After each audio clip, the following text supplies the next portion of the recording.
Understanding your tax brackets can be key when it comes to minimizing your tax liability and positioning yourself to maximize your refund. Once you understand what I'm about to share in this video, it positions you to keep more of your money, which I'm all about. Understanding that taxes is one of your largest expenses and it can rob you of your wealth if you're not careful. Many people will pay over $1 million in taxes, so if you don't understand how it works, then it works against you. Also, if you want access to my group of tax experts who can show you how to maximize your tax liability legally, as well as teach you how to legally lower your tax liability and position you for a maximum refund, you should be able to click a link anywhere around this video. Now that that's out the way, let's go ahead and dive in. Now, this came directly from the Tax Foundation, and it's talking about the 2024 tax brackets for the tax year of 2024, which is what everybody is filing right now. Yes, it's 2025, but the tax year that people are filing for is 2024. So on a yearly basis, what you got to understand is the IRS adjusts more than 60 tax provisions for inflation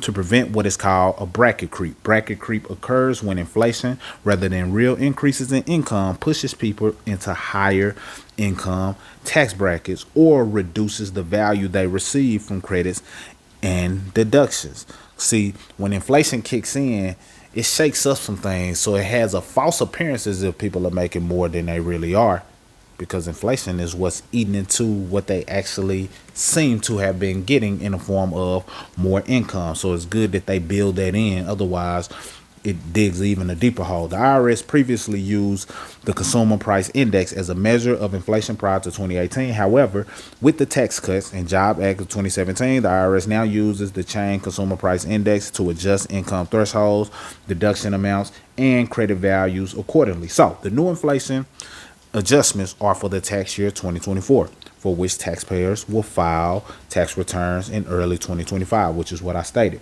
2024 federal income tax brackets and rates. So we're going to dive into each bracket and then you'll understand where you are. But the reason why it's so critical to understand this, because it can be just a little bit of extra tax deductions that puts you in a different tax bracket that allows you to qualify for a particular credit that you wouldn't have qualified for had you not had that additional tax deduction. What do I mean? Well, imagine you fell into the tax bracket of a person who made $100,000, just out of the example. And then that person who makes $100,000 or more, they got a couple of tax deductions, but it didn't push them under $100,000. Well, if you had, let's just say, an extra $1,000 in tax deductions, and it dropped you from being in the tax bracket of $100,000 plus, but it put you into where you were looking like on paper you made $90,000 plus. For some people, that could be them paying thousands of dollars less in taxes just by having more tax deductions. So it's key to understand that. Now, it should make more sense as we go through the charts and through the numbers. In 2024, the income limits for every tax bracket and all filers will be adjusted for inflation and will be as follows. The federal income tax has 7 tax rates in 2024. You got the 10% tax rate, 12%, 22%, 24, 32, 35, and 37%. The top marginal income tax rate of 37% will hit taxpayers with taxable income above $609,000 for single filers and above $731,000 for married couples filing jointly. Now, I know a lot of people talk about how they want people who make more money to pay more in taxes. Well, they naturally fall into the bracket that has them paying higher in taxes. The thing about them, though, is that they understand the tax law, so they figure out strategic ways and legal ways to legally pay less. So it's people who might make $609,000 but pay zero in taxes. You can't get mad at them for understanding how to use the tax code. That's what it's there for, and you can do that on any level. So even if you don't make $609,000 and say you make $69,000, you can still benefit from that same tax code, no matter where you are. So the 2024 federal income tax brackets and rates for single filers and married couples filing jointly and head of household. So here are the brackets. Here's where it's broken down in. And screenshot as much as you need to in order to get a snapshot of what category you fall into. So the 10% tax rate is for single filers who make from 0 to 11,600. For married individuals, 0 to 23,200. For head of household is 0 to 16,550. For 12%, you see it starts at 11,600. So wherever one ends, the other one picks up. For single filers, 22% starts at 47,000. For 24%, it starts at 100,000. So this is what I was talking about. That 24% at 100,000, 525. That alone is so close to being right at the 100,000 mark that that person could possibly have the right tax deductions that can put them in a lower bracket. And now they go from being in the 24% tax bracket to the 22% tax bracket, which can be, pretty significant depending on, certain things. And 32%, you're looking at 191,000 plus 35%. You see the numbers. So I don't want to go through each and every one, but you see the details. Now, for those of you who are married filing jointly, the number is higher. Obviously, head of household, the number adjusts accordingly as well. But like I stated, screenshot this so you can see what category you fall under. And your goal is to figure out, okay, if I'm in this tax bracket, what can I do to get in a lower tax bracket? In many cases, you're able to qualify for different tax deductions depending on what you do. If you have a side business, if you do work on the side, or you have a home-based business, or you make money from online, you're a content creator, then it's a key chance that you probably got $10,000 plus in tax deductions from the previous year. In many cases, way more. 10,000 is being humble, being modest, just playing on the low end. So that being said, you just need to know that you have different things that you qualify for, so you can start tracking it, keeping it in your records, and getting with the right tax preparer who understands the tax code, so you can maximize your refund and lower your tax liability. Again, if you need access to a group of experts who have been in the tax industry for 20 plus years based on the network alone, then I highly recommend you take advantage of the link down below this video. But you can see different ones in different tax brackets based on these different categories. Now, there's more. The standard tax deduction, and the standard deduction is pretty much what everybody qualifies for based on their filing status. So if a person is single, they fall under a certain category. If a person is married filing jointly, they fall under a certain category. So those are set in stone. Now, you have the option to take the standard deduction, but you can also do what's known as where you pretty much itemize. You can do standard deduction or itemization. For most people, standard deduction works better because most people don't itemize enough that is even able to compete with the standard deduction. Now, this year, the standard deduction will increase by $750 for single filers and by $1,500 for joint filers. You'll see that in the table below. For seniors over the age of 65, they may claim an additional standard deduction of $1,950 for single filers and $1,550 for joint filers. The personal exemption for 2024 remains at $0. Eliminating the personal exemption was part of the Tax Cuts and Jobs Act of 2017 for those who fall into this scenario.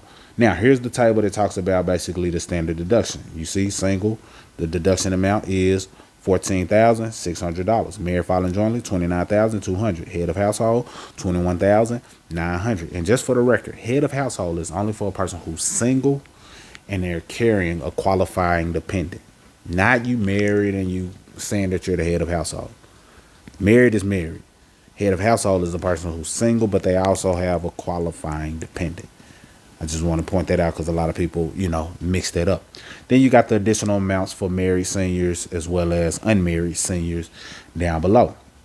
Now, let's skip over this because I want to get to where I feel that most of our target audience falls in the line of. A lot of them want to figure out how they can tap into the earned income tax credit. Well, the maximum earned income tax credit in 2024 for single and joint filers is $632 if the filer has no children. The maximum credit is $4,213 for one child, $6,960 for two children, and $7,830 for three or more children. So let's dive in deeper.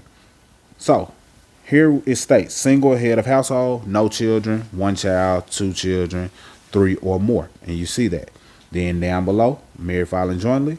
And I'm trying to pause just long enough so you can catch your screenshots so you can do what you need to. I think I moved kind of fast on this one. Catch your screenshots if you need to here, just in case this fits your scenario. So I don't have to go through each and every section. But a lot of our target audience also want to benefit from the child tax credit.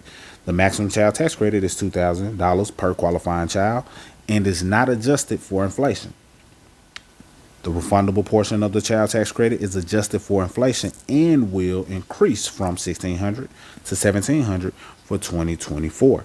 So it'll go up some, just a portion for 2024, the refundable portion of it. So it all depends on, what you qualify for. Of course, if you got the right tax preparer, they'll be able to make sure that you maximize and benefit from all of these things. Now, the last thing I want to cover before we wrap this video up, because the main thing I want you to know is these tax brackets and understanding where you fall in line position you to maximize your refund, which is what many people want to do. If you qualify for earned income tax credit, for example, or the child tax credit, these are things that can lower your tax liability. So a lot of times you might find tax preparers who say that they were able to get you a larger refund. Really, all they did was do something that can either get you a lower tax liability, and if they did it legally, then they would be using things like maybe your investments, things like your tax deductions, things that it might have been related to a mortgage or something that you had. But sometimes they just plug in numbers and they play with numbers and they put you in a predicament if they don't properly educate you on how to have the records that can support whatever they claimed.